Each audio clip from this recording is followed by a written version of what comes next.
कभी भी तथागत बुद्ध अपना धम्म श्रेष्ठ उत्तम कहलाने के लिए उपदेश नहीं देते।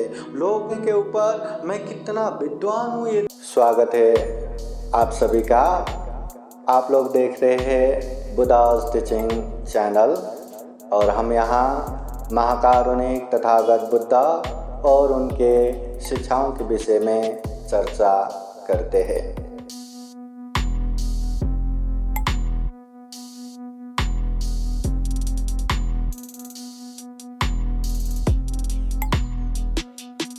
चलिए आज का कार्यक्रम शुरू करते हैं।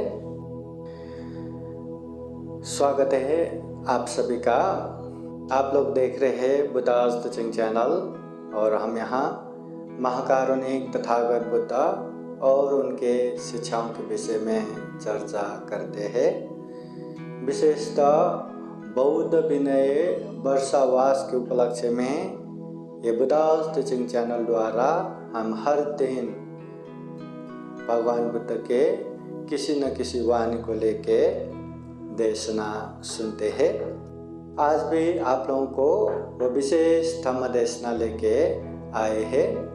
आइए आज का कार्यक्रम शुरू करते हैं। सर्वप्रथम महाकारुणिक तथागत बुद्ध धम्म संघ को बुद्धवाणी पाली गाथा द्वारा वर्णना करेंगे। सब लोग हाथ जोड़ के बैठिए। अरहं सम्मा संबुद्धो भगवा बुद्धं भगवन्तं अभिवादेमि।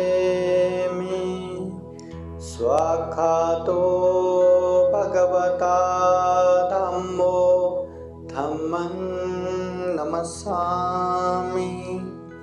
सुपतिपन्नो भगवतो सावक संघो संघं नमामि। महाकारुणिक तथागत बुद्ध धम्म संघ को वंदना करते हैं। बुद्ध धम्म संघ के अनुभव से आप सभी के जीवन में खूब खूब सुख हो, शांति हो, मंगल हो, कल्याण हो, ऐसी कामना करते हैं। धम्म देशना शुरू करते हैं। सब पाप सकरणं कुशल उपसंपदा सचित परियोदपनं एतं बुद्धानुशासनं।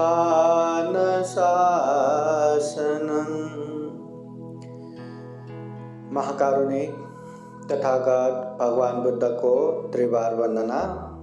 महाकारुणिक तथागत बुद्ध द्वारा देशित सुआख्यात धम्म को त्रिवार वंदना।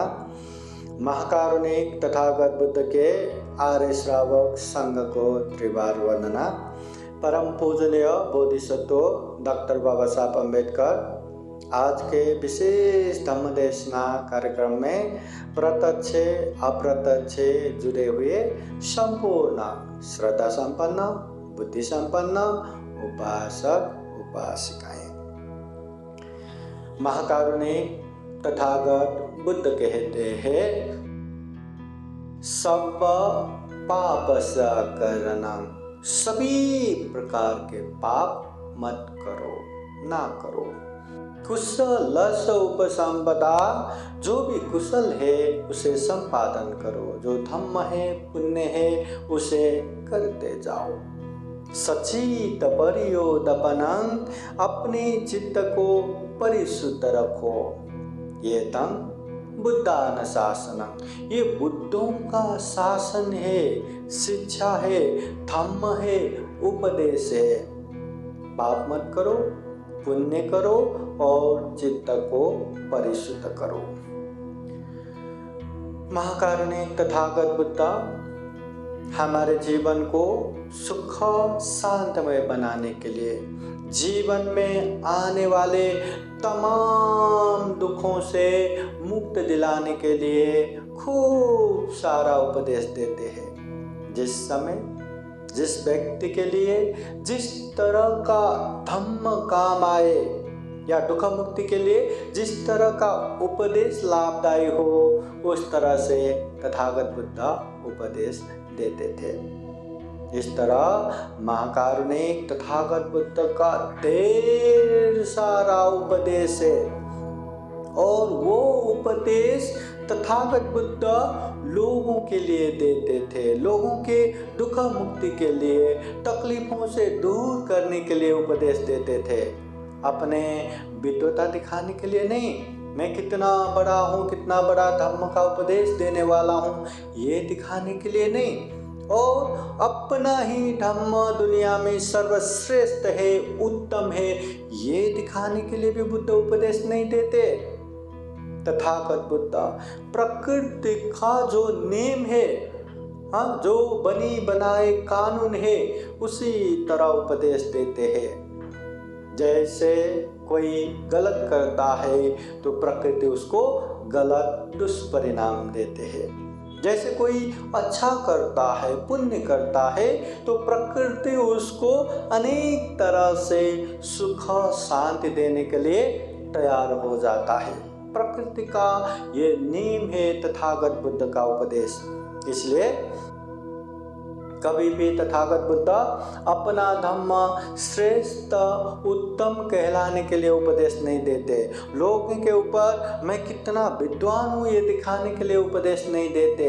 लोग दुख तकलीफों से जकड़ा हुआ है, हर कोई मुसीबत में है, हर कोई दुखी है, तो ऐसे दुखी प्राणियों को अनंत अनंत मैत्री, अनंत अनंत करुणा रखते हुए तथागत बुद्ध उपदेश देते हैं दुख मुक्ति के लिए, तकलीफों से दूर रहने के लिए।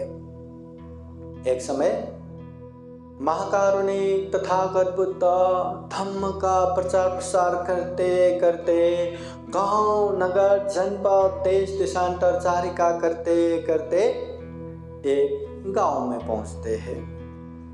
जब लोगों को पता चला कि अपने गांव में स्वयं तथागत बुद्ध आए हैं, बस बहुत सारे लोग वहां जमा हो गए। अभी कोई तो बुद्ध आए हैं तो बुद्ध कैसे होगा वो देखने के लिए, कोई तो बुद्ध अच्छा उपदेश देते हैं, कैसा उपदेश देते वो सुनने के लिए, कोई दर्शन करने के लिए, कोई लोग जा रहे करके जा वहाँ आए। ऐसा देखते देखते ढेर सारे लोग जमा हो गए। तथागत बुद्ध वहां बैठे हैं, लोग वहां भर भर के आ गए। अब धम्म देशना होने वाला है।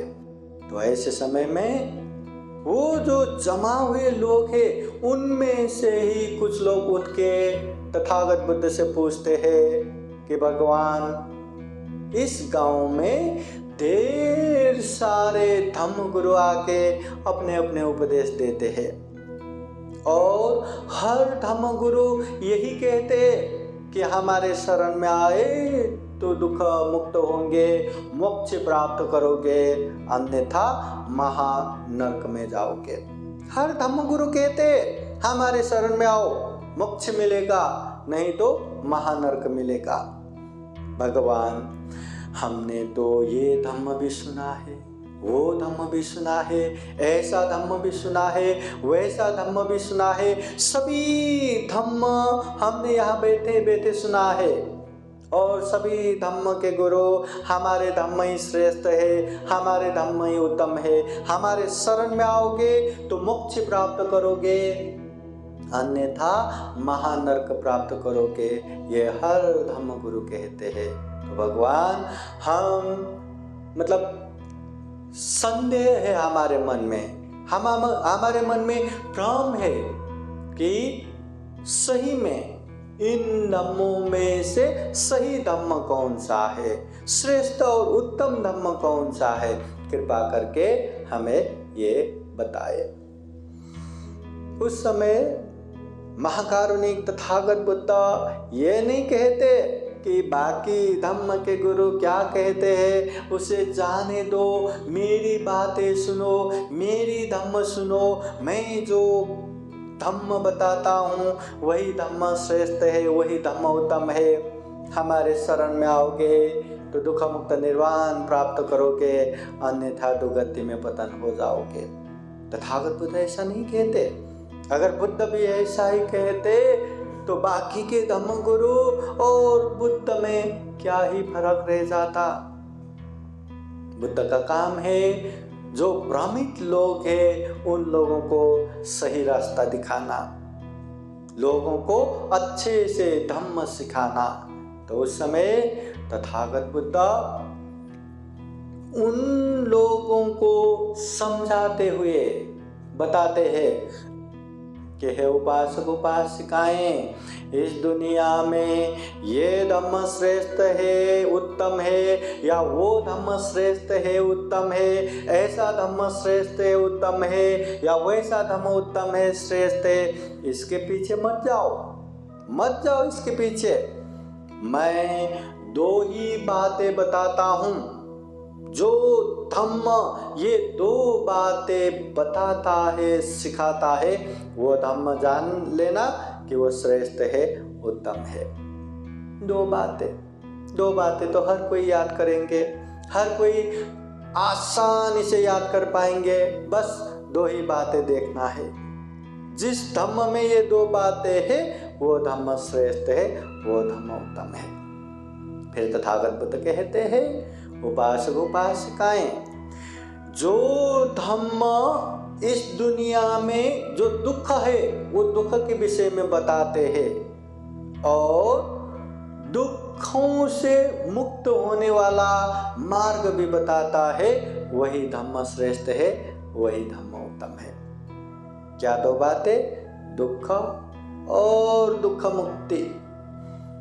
दुनिया में हर किसी को दुख है, पर हम पूछे कि दुख क्या क्या है तो बहुत सारे लोग तो कंफ्यूजन में रहेंगे कि मैं ये दुख बताऊं कि नहीं, क्योंकि ये दुख ही तो सुख नहीं है। ऐसा बहुत सारा कंफ्यूजन रहता है। यही दुख है, जानना चाहिए। अगर पता चले कि यही दुख है, वो दुखों से मुक्त होने वाला मार्ग में जाना आसान रहेगा। कभी कभी हम बीमार पड़ते हैं, बीमारी का सीजन आता है, बीमार पड़ते हैं। अब बीमार पड़े तो दवा कौन सा ले, पता नहीं। जब डॉक्टर के पास जाएंगे, डॉक्टर भी खांसी आया तो खांसी का दवा, बुखार आया तो बुखार का दवा, पेट दर्द हुआ तो पेट दर्द का दवा, ऐसा ही देता रहेगा। मगर जिस समय डॉक्टर को पता चले कि वास्तव में ये व्यक्ति को ये बीमार हुआ है, इसी बीमारी की वजह से ये सब हो रहा है, ये पता चला ना, तो उसको उसी का दवा देगा और वो बीमारी से मुक्त हो जाएगा। इसी तरह हमारे जीवन में जो भी दुख हो रहा है, वास्तव में ये दुख है, ये जानना जरूरी है। और दुख जानने के बाद दुख से मुक्त कैसे हो, वो मार्ग भी जानना जरूरी है। नहीं तो दुख तो जान लिया और दुख मुक्ति तो दिखाई नहीं देता, तो क्या होगा? वो तो निराशावादी हो जाएगा, वो तो फ्रस्ट्रेशन में चला जाएगा। अरे मैं जन्म हुआ, क्या मैं दुख ही भुगतने के लिए? मैं यहाँ बैठा हूँ दुख, वहाँ बैठा हूँ दुख, यहाँ चल रहा हूँ दुख, वहाँ चल रहा हूँ दुख, इसके साथ दुख, उसके साथ दुख, है के साथ दुख, नहीं है के साथ दुख, दुख ही दुख। वो तो निरंतर घबरा के बैठेगा, अरे इतना दुख, अरे यहाँ भी दुख, अरे वहाँ भी दुख। दुख है, ये सत्य को जानते हुए दुख मुक्ति के मार्ग भी सही होना चाहिए। और वो मार्ग जो धम्म बताता है, वो धम्म श्रेष्ठ है, वो धम्म उत्तम है। दुख और दुख मुक्ति। जब दुख बताएंगे, दुख का कारण उसी में आएगा। जब दुख मुक्ति बताएंगे, दुख मुक्ति का मार्ग उसी में आएगा। जैसे बीमार और बीमार मुक्त। अगर लोगों को बीमार है तो बीमारी का कारण भी है। अगर बीमार मुक्त अवस्था है तो वहां पहुंचने का मार्ग भी है। चाहे दवा लो, चाहे एक्सरसाइज करो, चाहे खाने में संतुलन करो, मार्ग है। उसी तरह दुख है तो दुख का कारण है, दुख मुक्ति है तो वहां पहुंचने का मार्ग भी है। बुद्ध उस समय बहुत अच्छे से समझाते हैं, ये धम्म श्रेष्ठ, वो धम्म श्रेष्ठ, अमुक धम्म श्रेष्ठ, अमुक धम्म उत्तम, इसमें नहीं जाने का। जो धम्म ये दो बातें बताता है, सिखाता है, वही धम्म श्रेष्ठ है, वही धम्म उत्तम है। उस समय तथागत बुद्ध उन लोगों को और स्पष्ट करते हुए बताते हैं, इस दुनिया में कोई भी धम्म, कोई भी बातें परंपरा से चले आए हैं, इसलिए आंखें बंद करके स्वीकार करना नहीं है। धम्म ग्रंथ में ही उल्लेख हुआ है, इसलिए आंखें बंद करके स्वीकार करना नहीं है। कोई अच्छे विद्वान या सुप्रसिद्ध धम्म गुरु ने बताया है, इसलिए आंखें बंद करके स्वीकार करना नहीं है। जैसा हमने चाहा था वैसा ही बताया हो, न्याय संगत हो, तर्क संगत हो, फिर भी आंखें बंद करके स्वीकार करना नहीं है। बुद्ध कहते हैं, सुनाथ थारेथ चराथ धम्म, जो भी धम्म आपको मिला है पहले उसको अच्छे से सुनो, देखो, और जो धम्म आपने सुना है उसे धारण भी करो। फिर उसके बाद वो धम्म को चिंतन मनन भी करो, परिच्छेद भी करो। कोई भी पीला धातु देख के वो सोना ही है थोड़ी ना मानेगा, अनेक तरह से परीक्षण करने के बाद ही मानेगा कि ये सोना है या नहीं। उसी तरह किसी ने कहीं से भी बताया कि ये तो धम्म है, ये तो भगवान बुद्ध ने बताया, ये तो उसने ही बताया, आंखें बंद करके स्वीकार करना नहीं है। अच्छे से परिचय करके ये धम्म ग्रहण किया तो सही में हमारा जीवन कल्याण होगा, सही में हमारा जीवन सुखमय होगा। ये बातें अच्छे से परिचय करके, हाँ ये धम्म सही है, तो वो धम्म पालन करने का। अगर ये धम्म पालन करके भी हमारा कोई कल्याण होने वाला नहीं, दुख और दुख मुक्ति से दूर दूर लेना देना ही नहीं, तो ऐसे धम्म से दूर ही रहना चाहिए। तो धम्म, जो धम्म दुख और दुख मुक्ति बताता है वही धम्म श्रेष्ठ है, वही धम्म उत्तम है। धम्म जो है जीवन जीने की कला है, धम्म जो है जीवन जीने की मार्ग है। हर किसी के जीवन में अनेक दुख है, अनेक तकलीफ है, अनेक पीड़ा है, जो किसी को पसंद नहीं आता। तो ऐसे जो पीड़ा है, पीड़ा मुक्त करने वाले, शोक है, शोक मुक्त करने वाले, तकलीफ है, तकलीफों से दूर करने वाले, दुख है, दुख मुक्ति की तरफ ले जाने वाले, ये मार्ग है धम्म। इसलिए धम्म अपने आप में मार्ग है। अभी वो धम्मं शरणं गच्छामि, ऐसे दुख मुक्ति के मार्ग के शरण में जाके और दुख मुक्ति के मार्ग पे चलेंगे नहीं तो दुख मुक्त कैसे होगा। केवल वो मार्ग जानने मात्र से, केवल वो मार्ग पहचानने मात्र से, केवल वो मार्ग में अनुसरण करता हूँ कहने मात्र से दुख मुक्त को ही कैसे बन पाएंगे, कैसे हो पाएगा। जब हम वो रास्ते पे चलेंगे और चलते चलते परिपूर्ण होंगे तभी हम दुख मुक्त हो पाएंगे। इसलिए हमेशा याद रखना, धम्म को हमें खूब अच्छे से जानना है, समझना है और अच्छे से परिचय करके सही धम्म है तो उसको अच्छे से पालन भी करना है, अभ्यास भी करना है और परिपूर्ण रूप से अभ्यास करते हुए, पालन करते हुए दुख मुक्ति का मार्ग फल भी प्राप्त करना है। श्रोतापति, सकितागामी, अनागामी, अरहत, ऐसे दुख मुक्ति के मार्ग फल प्राप्त करेंगे तो दुख मुक्ति गारंटी है, निर्वाण गारंटी है।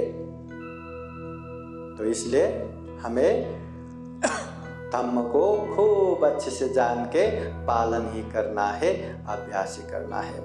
तो उपासक उपासिकाएं हम यही कामना करेंगे कि हम भी तथागत बुद्ध के धम्म को खूब अच्छे से जान सके, समझ सके, पालन कर सके और धम्म को अच्छे से पालन करते हुए खूब खूब पुण्य अर्जन करे, दुख मुक्ति के मार्ग पे खूब आगे बढ़े और सभी दुखों से मुक्त, जन्म जरा व्याधि मरण से अलग जो निर्वाण है वो निर्वाण भी साक्षात्कार कर सके। वो निर्वाण साक्षात्कार के लिए ये पुण्य हेतु बने, कारण बने, ऐसी कामना करते हुए आज का ये धम्मदेशना यहीं समापन करते हैं। सबका मंगल हो, सबका कल्याण हो। भवतु सब्ब मंगलम्। साधु साधु साधु।